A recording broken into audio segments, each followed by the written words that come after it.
In 5, 4, 3, 2, 1, go. We are not Catfish and Cornbread. This is Catfish and Cornbread.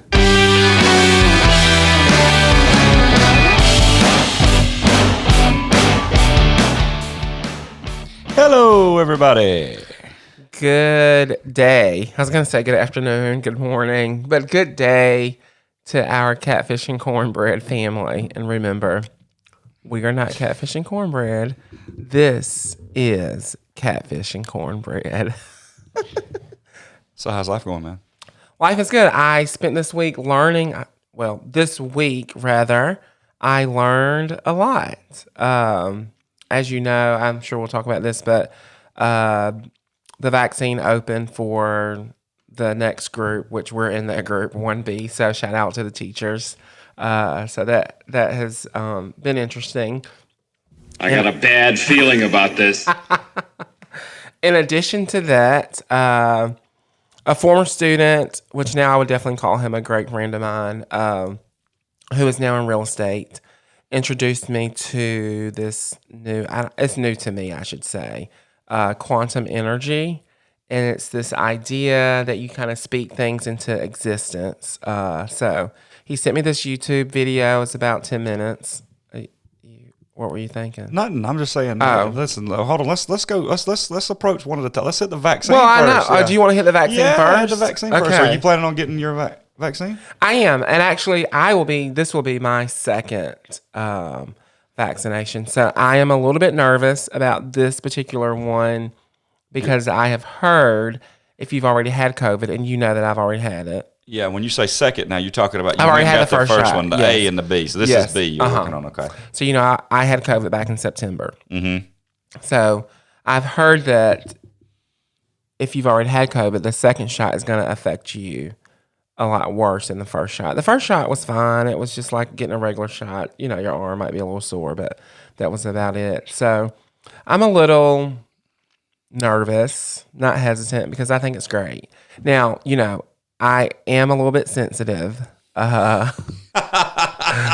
So I've had these moments. I think you know this. I journal nightly before I go to bed and just kind of write about the day's experience if I learned something, or if not, just reflecting on the day. Well, for some reason, I had this epiphany, if you will, about the whole vaccine, and I got a little emotional, not to the point of crying because I'm not a big crier, but I just thought for a moment, I'm grateful and thankful for the researchers to get the vaccine out and make it available to us. But I really start to think about like people or families who've lost loved ones when the vaccine wasn't available. And I just found myself like just sitting and not being able to write because I didn't lose anyone in my family to COVID, but I had a few family members who obviously tested positive for COVID, and I just thought, I wish it could have been sooner. Maybe we could have saved a few more lives, but, the joy is that it's out here, and I know people feel differently about vaccines, and, they don't want to get it or whatever the case may be, but I just kind of feel like COVID is a real thing. I'm speaking from personal experience. Yeah. I had it. So I am grateful for the vaccine. And I guess if I could say anything, it would be, unless you have like some type of real, genuine beliefs about being vaccinated, I would tell you to get the vaccine. I think that would be my suggestion. That's what the doctors say, absolutely. And then, of course, me and you being night and day different. I'm going to wait. Literally. I'm going to wait. And I'm not waiting because... You're waiting? Oh, yeah, I'm going to wait. I'm not. What are you waiting for? Probably about 2 years to pass. Really? Yeah. Why? Don't know. Man, I just don't... It's just not... I don't know how to explain it other than I have a overall distaste and trust in medicine. Okay. I always have, you know what I mean? Like I told you, and I actually have this thing with my eyes going on now. And I actually had to go to a doctor about it. And that was like, that's probably the first time I've been to the doctor in 15 years, maybe. with the exception, like now, don't get me wrong. So, okay, here we go. Any doctors out there or listen to our program, cut it off and get back to medicine, find something better to do with your time. No, I'm just kidding. If you break a bone, all right, doctors are amazing. You know, if you get a cut, you need to have it slit. But I just feel like our bodies are kind of created to be corrected. And there's a lot of things modern medicine has offered us that's great. But there's also, I feel like I want to give my body the time it can have as much as it can. So I'm going to do things like change. I'm a holistic kind of, I'm going to eat better if something goes wrong. I'm going to, you know what I mean? If I'm having problems before I ever go and try to resort to, this is going to fix it or this is going to solve it. And the reason why I have this view on this vaccine has nothing to do with, I almost hesitate to speak on it because I don't want anybody not getting a vaccine because I say I'm not getting it. I don't want anybody to take my opinion and try to turn it into theirs. So when I say this, understand I'm speaking for me. I want you to do whatever you think is best for you. But when polio was a thing, or at least when I read about when polio was a thing, they come up with a vaccine and now nobody has polio anymore. Does that make sense? Yeah. All right. Now, that's not what I understand this vaccine to be.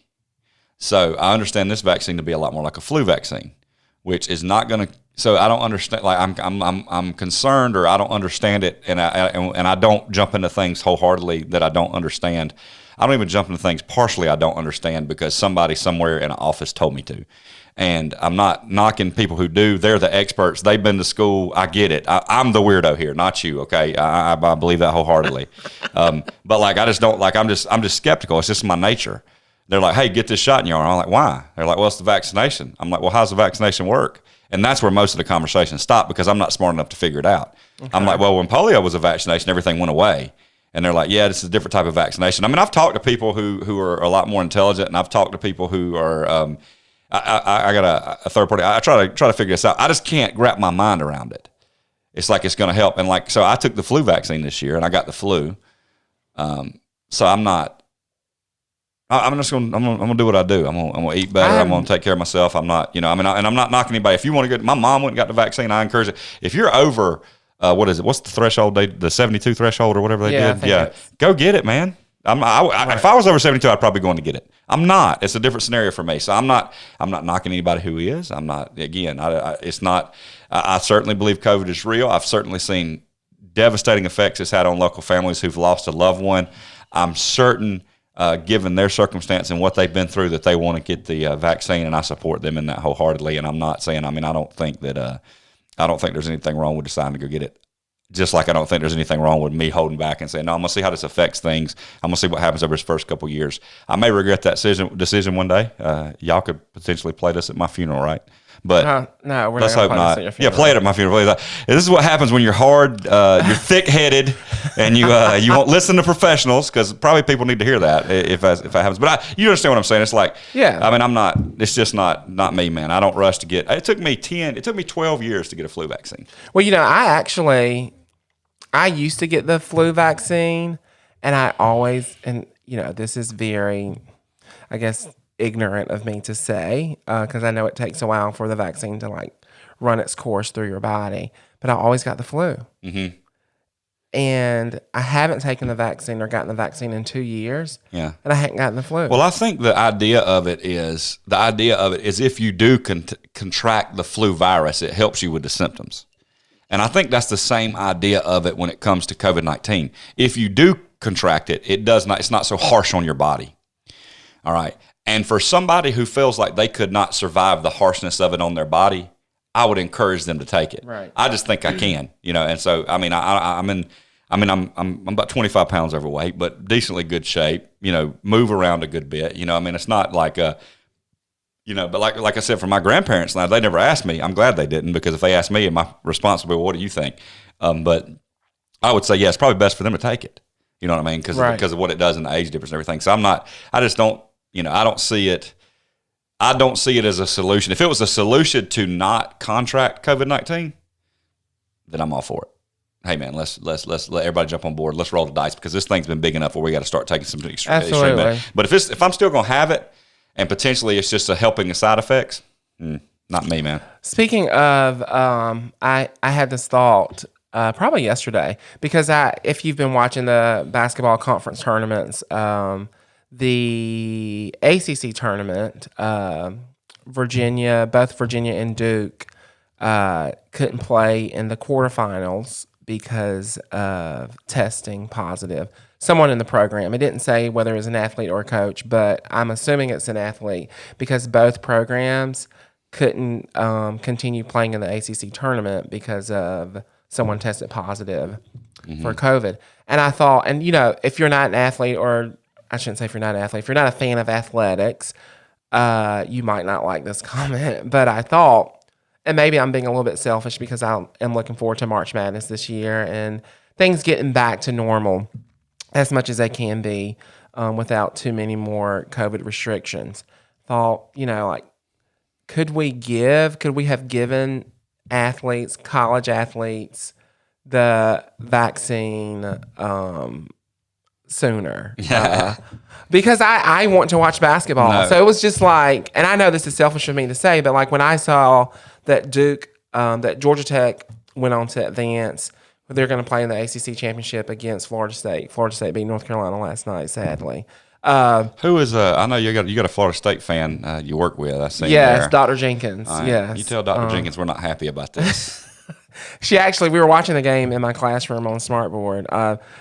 Disclaimer: we didn't have students, and it was both of our planning periods. And so she said, You're sitting around up there watching the basketball games exactly, and not doing your work. Exactly, because people will complain about that. And she was like, listen, if y'all beat us tonight, don't text me bragging too badly. And I really wanted to text her last night, but I couldn't because Florida State, they're really good this year. They're just so long and athletic, and they play in the passing lanes very well. And I don't think that North Carolina played great. Nevertheless, I did think, I wish we could have given college athletes the vaccine with the first group. Maybe that would have allowed Duke and Virginia or any other team, because I'm fearful now that tomorrow is Selection Sunday, and I'm fearful that teams are going to be eliminated because of COVID. They, whoever's in charge of the NCAA tournament spoke in an interview last night, and they have to test negative for 7 consecutive days.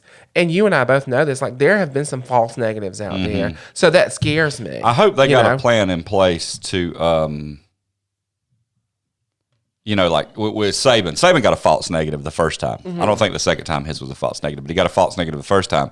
And because he tested negative 3 consecutive times after that within a certain amount of days, they relinquished that negative. You remember that? Did you hear that? So I hope they got something like that. I also hope that one of the things that I've noticed, and I hope that, because I'm with you, I don't think I'd go quite as far as saying that I wish they would have got the vaccine earlier, but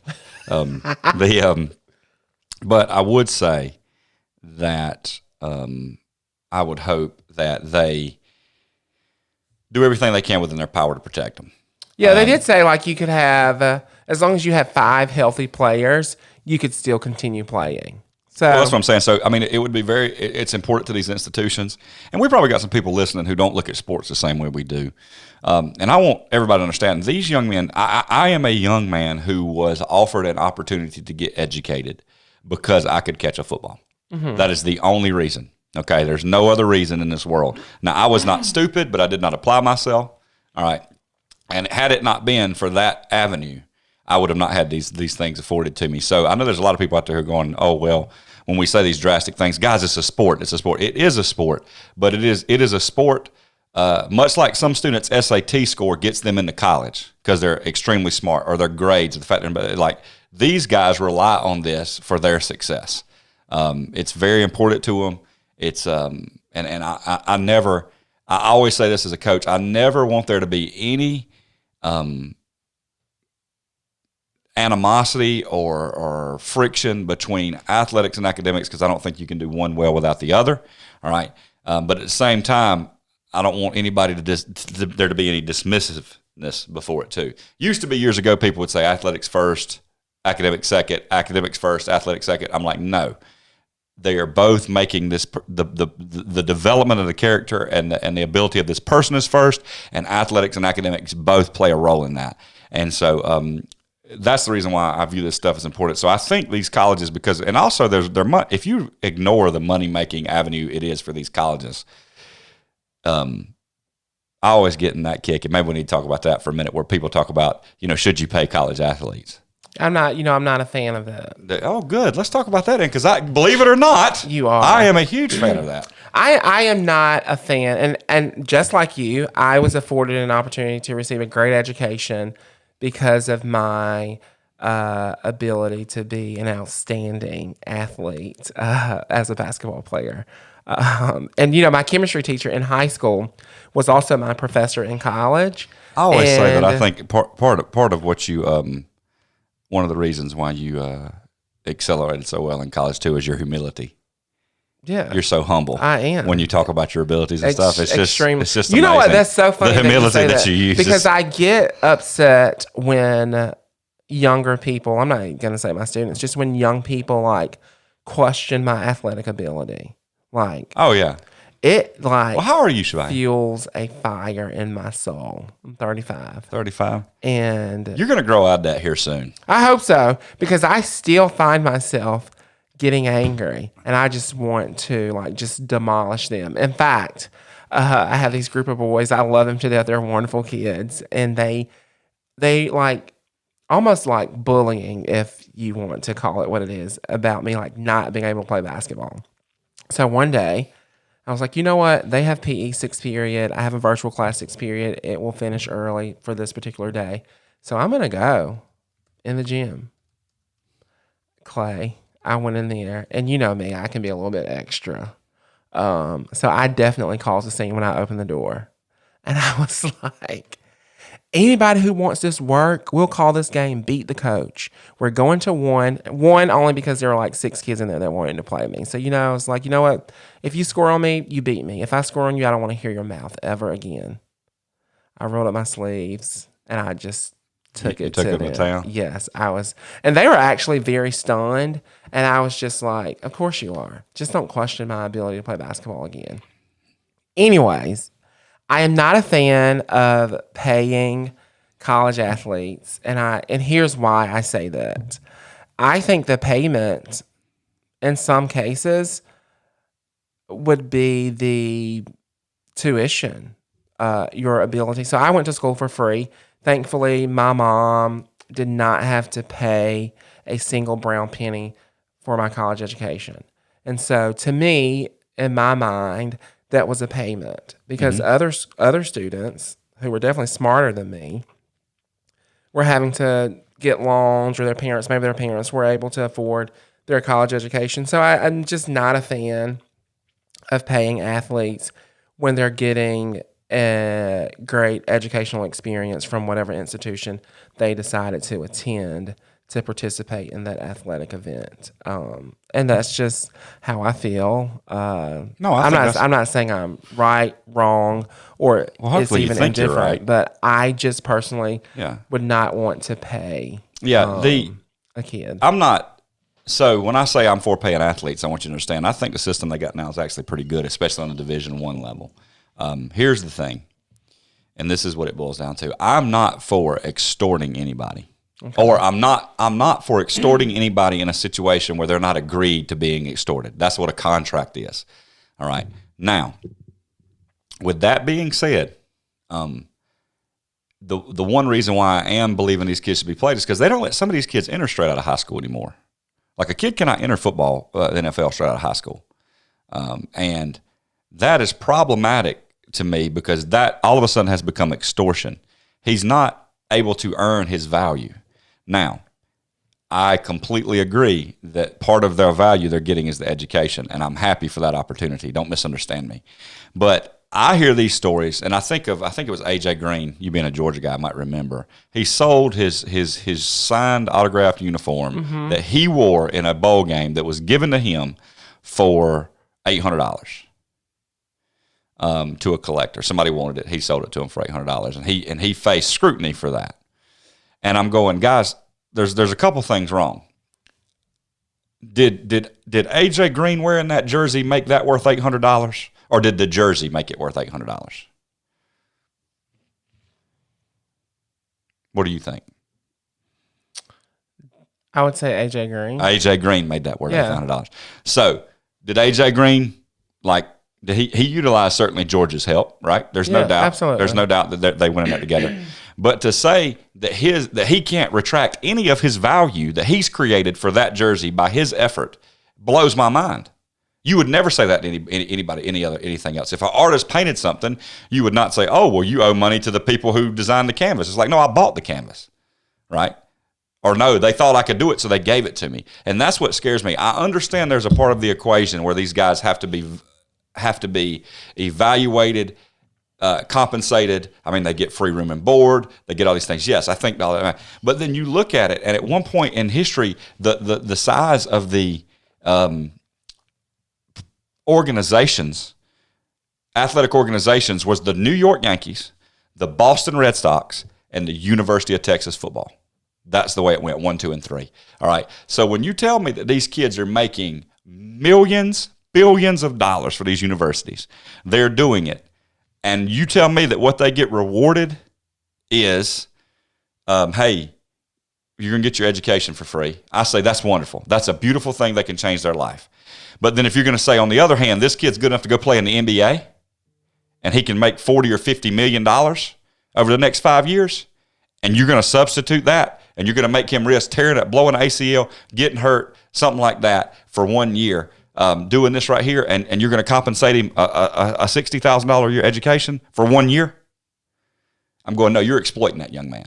You're making him go somewhere. He can't get it. 1 year. What does 1 year college get you? Nothing. So that's the reason why when Kyrie Irving did what he did at Duke, I thought he was a genius. Now, I understand it, guys. I get it. I'm a coach. I support teams. I support commitment and all that stuff. But Kyrie Irving going to Duke and sitting on the bench for a year and not playing and then going into the draft, I say I get that. Because if that young man comes from a situation where he has nothing and he's got one shot and it's dependent on his ankles, his knees, his back, his health, his well-being, and they say, hey, you got to go play here for a year and we're not going to pay you anything. We're not going to do anything for you. All right. We're going to give you something that's ultimately worthless. All right. Which is 1 year of college. How many people that went to college for 1 year? You can't put that on a resume. You know what I mean? Do you understand what I'm saying? Yeah, but there are people who did it. Yeah. Oh, yeah. Yeah. A lot of people go 1 year. It's like, hey, they're all over the place. It's like, a lot of people drop out of college after year one. All right. So ultimately, and that's what I say. So don't give me this crap about trying to make. What they're trying to do is improve the product where they can continue to get the money. Right. And the professional organizations agree on it. Yeah. We got to make them go here that way because this is the feeder program. The more people that watch this or come to us, it's a development year, all this stuff. Man, in my opinion, if there's a 14-year-old kid out there who's the best receiver in the country, he ought to be able to, with him and his parents, because he's a minor, ought to be able to make the decision to enter the contract with the Carolina Panthers because he brings that to them. He brings that to the table. And when you force them, when you don't give them the option to be able to do that, all right, it's a lot different. Now, if you're saying to me, hey, we're going to let them go, they can go pro whenever they want to go pro, then I say that changes it a little bit, all right, because now you can go put your skill on an open market whenever you want to, and somebody will pay you what it's worth. So now that gives the colleges the right to say, no, we think it's worth this education. And another thing is I've dealt with a lot of these guys. One of the guys I played with in college, and I'm not going to mention his name. He was an excellent kid. I don't know. He was a couple years younger than me, but I remember he used to get off a bus in Greenville. Okay. He rode the bus to college, and he say, you talk to him, hey, you gonna be able to go home for Christmas? Yeah. Mama sent me a bus ticket. I'm gonna head home. And it's like, I think about this young man having to catch the bus back and forth to college, in 2003, 2004, 2005. And I go, it's a shame somebody didn't put $500 in his pocket where he could eat or buy a coat. You know what I mean? Couldn't nobody even bring him to school? You see what I'm saying? So right. Like, he didn't have the means. And so I think about what he's putting on the line for that university, what he's trying to do. And I just don't understand not taking care of him. You know what I mean? Not saying, hey, look, you at least not gonna have to worry about how you gonna stay warm. You know what I mean? We want to at least make sure you got enough money. Or even get home. Yeah, that's what I'm saying, to get you a bus ticket to get home, because his mom said about it. So that's what I'm saying. I just don't, my heart goes out to those type people. I understand that there's going to be people that take advantage of this situation. I just never promote unfair extortion. And it's super unfair to me to tell a bunch of kids, like Zion, he'd have went in the league first year if I'd have let him. Oh, sure. You know what I mean? But he didn't. He had to go to Duke. All right? Now, I'm not mad at him, but they made that kid do that. Like, he has to do that to go to, you know what I'm saying? And so when you do that to him, you're like, well, you're not letting him put his skill set in the open market. All right? So you don't know what it's worth. You're forcing him to do this. And then you wonder why kids do things like don't play in bowl games. That's why. All right. And so I get it. But if you're going to make it a business, then don't be mad when people make business decisions. And if you're going to make it a business, then I say you make it, you open up the market completely. And if you want kids, if you're going to force kids to go to college to do this, then they should be paid in some type of way based on their value they bring to the organization, because that's what every other job in the world does. And I just don't, I don't like it. It seems exploitative to me of these young men. Now, I know, because every time I have this conversation with people. They go, "Well, what do you do?" I mean, the kid that's running the ball for 3,000 yards a year shouldn't get. I mean, you can't pay him his worth versus the kid who's. And I say, I know it creates a whole lot of problems, but I don't think you fix it that way. I think you let kids go into the league whenever they want to go. Yeah, sign up for the NFL, sign up for the NBA, whenever you want to. Now, all of a sudden, you realize that you've put a price on the development of what they're getting when they're in college athletically. Because if you didn't go into the league as a freshman, now you're admitting that not only are you getting paid tuition, but you're getting one of the most unbelievable developments. And if you're going to be worth something later, you're getting that here. But I think when you force them to go, that's not right. So maybe that's what I should say. Maybe I should say it this way. It's wrong to force a kid not to be able to go into the open market and compete and force him to go to college. And if you're going to do that, then somebody needs to compensate him for his abilities. If you don't want to compensate him for his abilities, that's fine. Don't make him go to college. Maybe that's the way I should say it. Okay. We'd love to know what you all think about should college athletes be paid. You can email us at catfishandcornbread34@gmail.com. My bad. I was slipping. Hold on. We got to do that again. That was garbage. We would love to hear from you all. What is your stance? Should college athletes be paid? Let us know. Send us an email at catfishandcornbread34@gmail.com. So much better. That was so much better. Also, hey, look, comment down below. Comment on the YouTube video. We got some comments, and that was really nice to me. We did? Yeah, a few people. Nothing you really want to read on air. Like, it's not like that, but it's just making short, small talk comments. And also, I think that helps drive our YouTube algorithm, like to people to us. So the more comments we get, and I think somebody commented on my voice, which would make me feel very good about myself. Because they think you should be on the radio? And they say, they said you got a face for radio, but I took that to mean you have a voice for radio. I don't know what that means. I'm just kidding. They didn't say that. They said I had a voice for radio, but you could be on the radio. I got a face for radio too, don't I? Yeah, because you don't see the person's face that's on the radio. Yeah, everybody. It's not funny when you have to explain it, Chevalier. Come on, man. Everybody out there got that, okay? See, that's why we're on YouTube. But anyway, okay. So, and then I think some, just make, but I would like to hear just in the comments, just put down there if you think they should be paid, write paid or don't pay them. And if you want to write a brief reason why, that'd be good too. We'd like to flip through those and review some of those. That would be good. As far as all that goes, man, I mean, again, we're still continuing to grow. We're up. I don't know. YouTube threw me for a curve a little bit because on my YouTube where I log in on my phone, I have a couple different logins, I guess. So maybe you got to explain this to me. Every Gmail account you have has a Google login. Yeah. Okay. How many Gmail accounts do you have? Well, I got one. I think our school has one. All right. I have one for my personal one. All right. All right. I have one that is what I've started with, like my production stuff. So I started one with that. So I have 3 different logins, and so it helps me kind of keep track of that stuff. And on one of my logins, it says that we have, I just look at the little view number. It says we're like over 120 views. For the one, so that's a 20% increase from last year. We're about 90 or 100. No, we're 83, wasn't we? So that's like a 40% increase from last week, 50% increase from last week.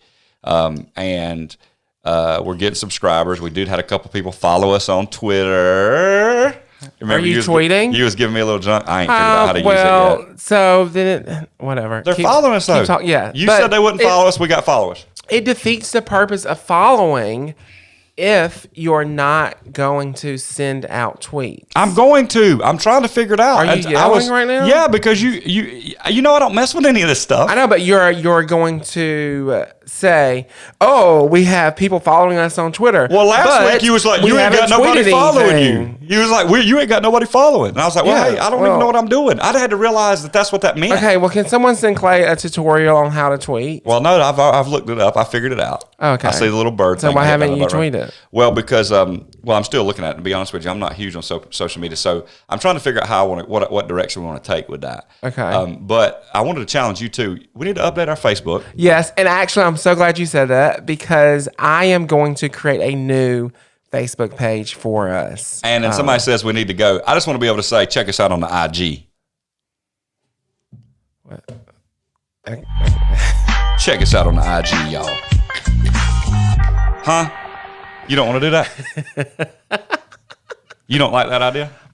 I'm not against that idea. I think it'll, you know. I'm just laughing at your gesture of check us out on the IG, y'all. Hold on. You didn't do it right. Check us out on the IG, y'all. Yeah. What? Well, what do you mean? Is that like for your culture or something? Like the whole vibe, bobbing your head. I just felt like I don't know. That's what I felt like. Is that what IG does to you? I guess like I don't even know. It know. just puts you in that mood where you just want to move. I really didn't even realize what Instagram was until somebody said you need to get an Xgram, and I said, "Oh, is that what they mean when they say?" I don't know anything about this stuff. Yeah. I cut my Facebook off years ago, and like I do have a Twitter that's active that I look at maybe once a month, but it's not. But you're not tweeting. You're I've just never looking. until I sent out. I had never formally sent a tweet. I did send one tweet. I got somebody to help me send one tweet about 3 months ago because I watched, I tell y'all about Steven Crowder. Here we go again. And where's this? I got a bad feeling about this. You may hit it. Please. Oh. Got a bad feeling about this. All right, so I follow this guy named Steven Crowder on Blaze TV, and he has a thing that he calls Mug Club where you can. He's got a bunch of followers. I mean, I'm sure some of our viewers probably watch him. Some of them probably never heard of him, but basically, he's got a news show. It's a comedic news show. And he has a thing called Mug Club. And the way he gets sponsorships, because there's this idea of deplatforming people that's very common. And you see it very common with conservative ideas now. And I'm not for deplatforming anybody, but they worry about that. So these guys have to create revenue streams where they can continue to produce content. Because Steven Crowder he's been banned. In the last 14 days, he's been kicked off Twitter twice.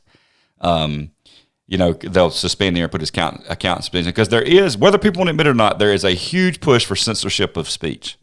All right, going on in our country right now, which I think you would probably agree. I don't want to speak for you, but as an English teacher, I would imagine that you would think that's bad. It's bad, bad, bad. Now, you would also probably agree with me in saying, or maybe not, but not all ideas deserve to be heard, but they all deserve to be spoken. And you don't want to start limiting that, in my opinion, anyway. But anyway, in order to do that, he comes up with this idea called Mug Club. And so you pay him, I don't know what it is. It's he runs a special on it. It's probably $100 a year or something. And it gets you access to Blaze TV, which is like the network at which his show is also aired on, in touch with YouTube. He's also one of the guys that's leading the fight against big tech companies abusing their content creators. And not to bore you with details, but there's the idea of a publisher, which a publisher is responsible for the content it releases. And then there's a platform, and a platform is not responsible for the content it releases. And there's a huge debate in our country that needs to be had, this defining what the difference between the two and what Facebook is, what Twitter is, what YouTube is, okay? Because if it's a platform, then it's like the town square. You need to let everybody participate. If it's a publisher and they want publisher rights, then they need to be held liable for the things that they do. So if you quiet somebody's, like if it's a platform, they have to kind of welcome everybody. If it's a publisher, if they decline somebody, then that person has protections. You see what I'm saying? Yeah. So it seems right now that YouTube and Twitter are working to try to define those things, but it also seems from me outside looking in that they want to define these things in a very advantageous way towards them, which anybody would want to do. But it seems like when you start talking about our political discourse and stuff like that, if YouTube's going to be considered a town square, then you don't want the people who own YouTube to be picking up a pony in the race. And I think that's kind of what's happening. So anyway, $20, I paid them $100 or whatever, and what I got out of that is this cool little mug. I love this mug. It looks blue enamel. It says "Louder with Crowder" on it. It's what I drink my coffee out of. I've drank coffee many times up here out of it when we're doing the podcast. I go to pull it out of the dishwasher the other day, Oh no, I don't like this. And it's cracked. My favorite coffee mug. And those who know me best know that there's 3 things in this world that I super duper enjoy. Anytime I got vacation, it's a good cup of coffee, a good cigar, and some nice chocolate. And so that's the way, when I'm on vacation, that's the way I start my mornings most of the time. Cigar, coffee, and chocolate. Oh man, it's one of the, if we're like at Fripp or you're at the beach, sitting there drinking that coffee with that nice cigar, a nice Rose of Sharon, or maybe a Jacob's Ladder from Southern Draw. Man, oh man, sitting there, and then that chocolate, just enjoying that little section of that $1 chocolate bar.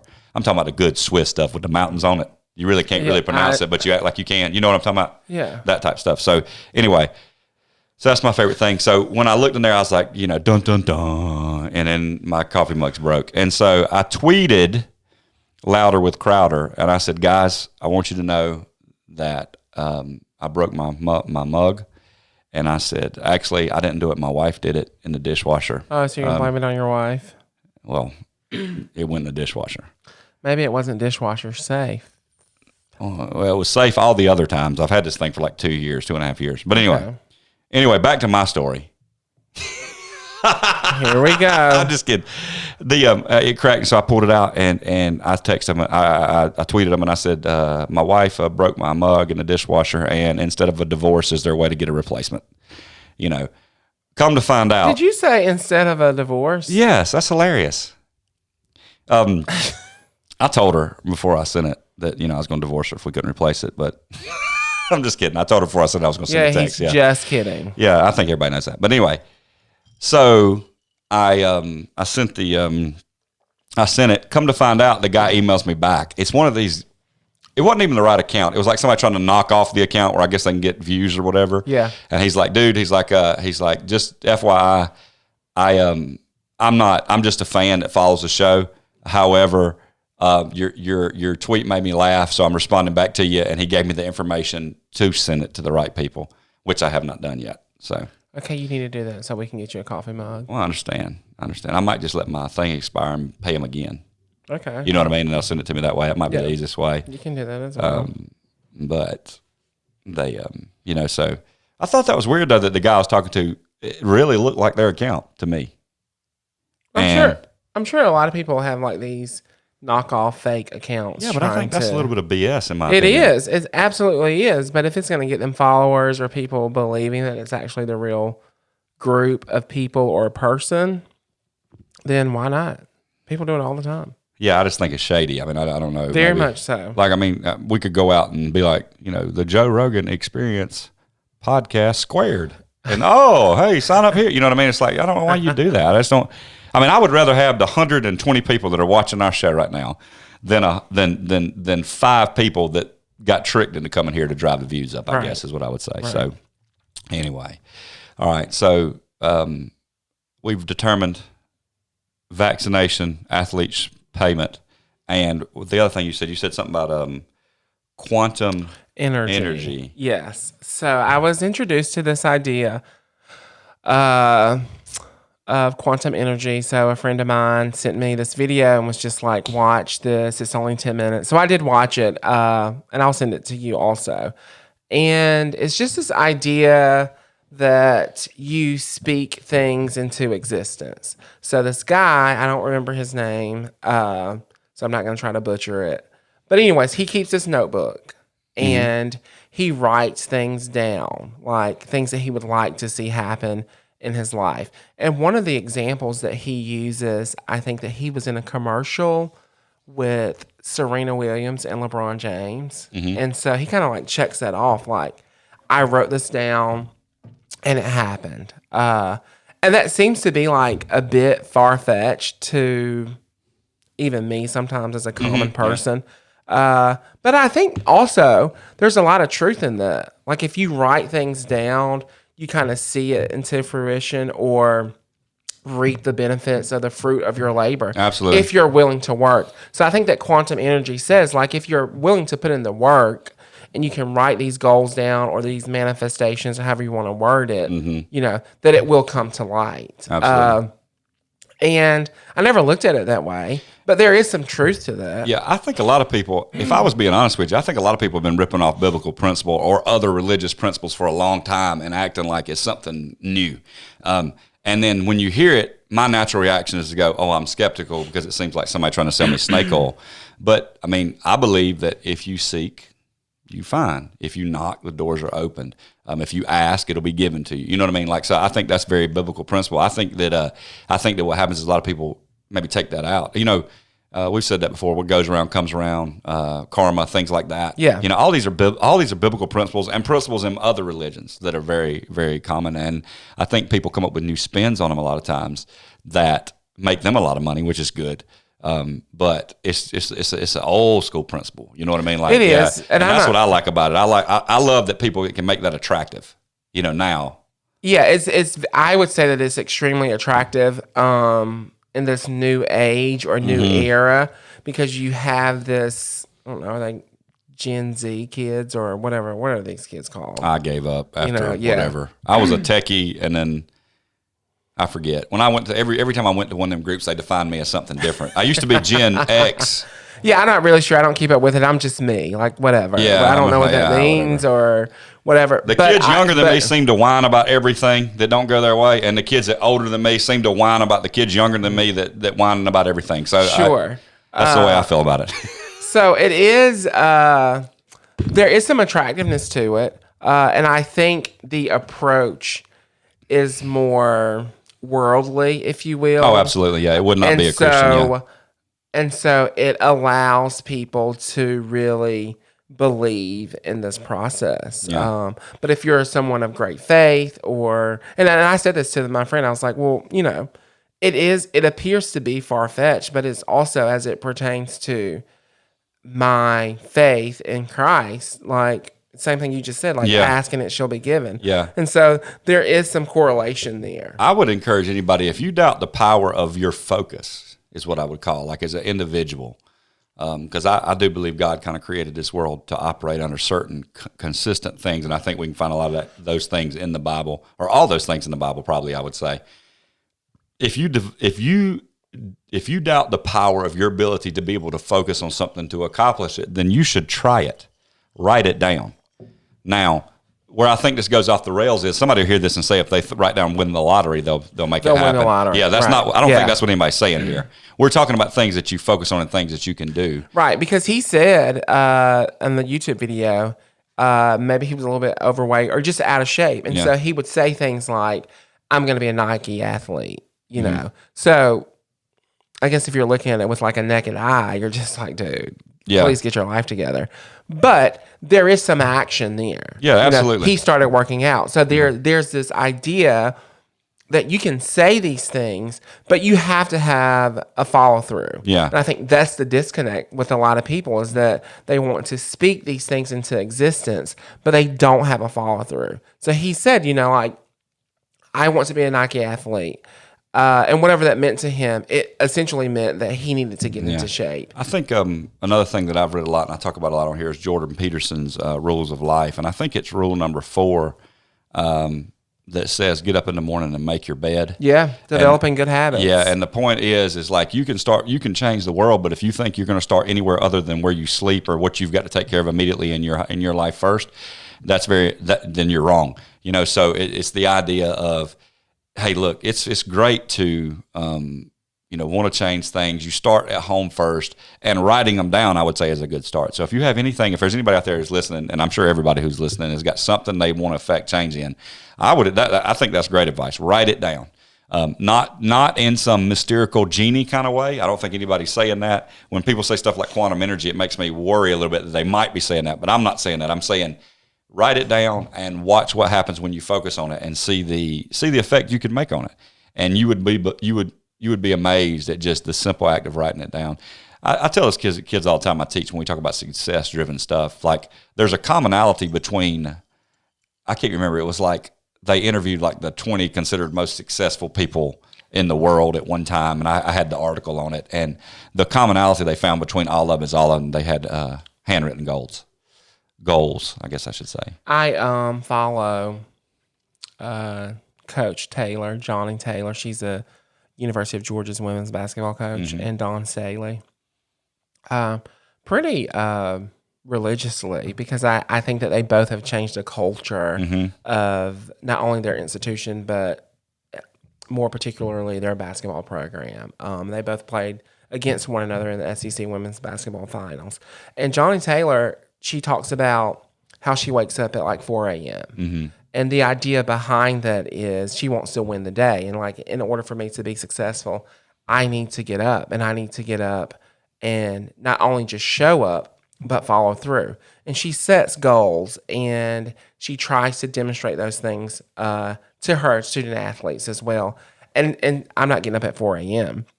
But what I did take from that is, in order for me to be the person that I say that I am, I have to take care of home. Absolutely. So something as small as making up your bed. Like, I do that now, and it sounds like so trivial to maybe a common person, like, you're getting back in it, like, so what's the point of making the bed? But when I make my bed, I feel like I've already accomplished something There's no doubt. Worthwhile. You've set your place in order. Yes. And now you have the ability to go do something else. And it makes my day. And that's biblical too, man. That's remove.